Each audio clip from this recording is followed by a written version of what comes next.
देखिए, श्राद्ध जैसे अभी सभी जितने भी हमारे साथ जुड़े हुए लोग हैं उन लोगों ने बताया 20 तारीख से स्टार्ट हो रहा है और 6 तक ये चलेगा।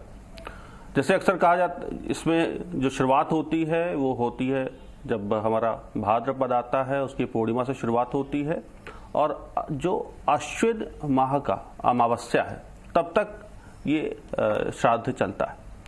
श्राद्ध जहां पितरों का तर्पण करने की प्रक्रिया है, एक पर्व है, तो ये इसमें आपको मैं एक चीज बता दूं कि सबका दिन तय है। जैसे अगर हमारे घर में हमारी माता नहीं है तो तब हम नवमी को तर्पण करते हैं, अष्टमी को हम अपने पिता का करते हैं और एकादशी को हम करते हैं जब हमारे कोई सन्यासी है जो घर से कोई सन्यास ले लिया है, चला गया है और अब वो नहीं रहा, अगर हम उनका करना चाहें तो हम एकादशी को करते हैं।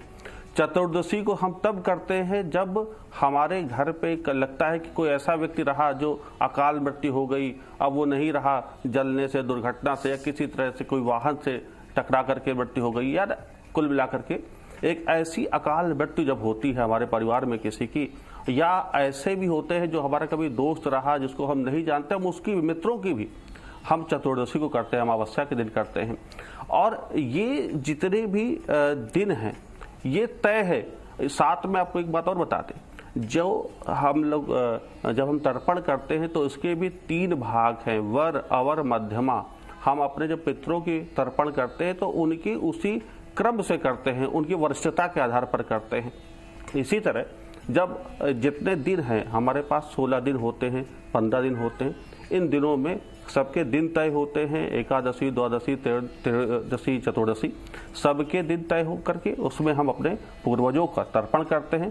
और आपको एक बात और बता दें कि जब हम तर्पण करते हैं तो खास बात ये भी है, लोग अक्सर दिनों पर जो ध्यान देते हैं। साथ में मैं ये भी कहूँगा, यहाँ अपने दर्शकों को बताना चाहूँगा कि हमें पता कैसे चलता है कि जब पितृ दोष होता है। ये भी एक बड़ा अहम सवाल है कि पितृ दोष कैसे पता चले, कि कौन लोग करें कौन लोग ना करें। इस पर भी मुझे लगता है एक सवाल होना चाहिए आयुषी जी। जी बिल्कुल। तो मैं बताना चाहूंगा कि वो लोग जिनको लगता है कि जिनके घर में संतान को दिक्कत हो रही है, शादी की समस्या आ रही है, कभी कोई घर में हमारे पूर्वज स्वप्न में आकर के हमें कुछ सलाह दे जाते हैं, ये सब जो लोग अवस्थाएं जो होती हैं पितृदोष की होती है। घर में बरकत नहीं हो रही है, लक्ष्मी का आगमन होता है, अचानक खर्चा बढ़ जाता है, पता नहीं पैसा ही नहीं रुक पाता, घर में दक्षिण पश्चिम की अवस्था, घर के दीवार चिटक जाती है, कहीं सीलन आ रही दक्षिण पश्चिम की दीवार पर, ये अगर ऐसी अवस्था है तो उसका मतलब कि हमारे यहाँ पर पितृदोष है। उसको शांत करना बड़ा जरूरी होता है।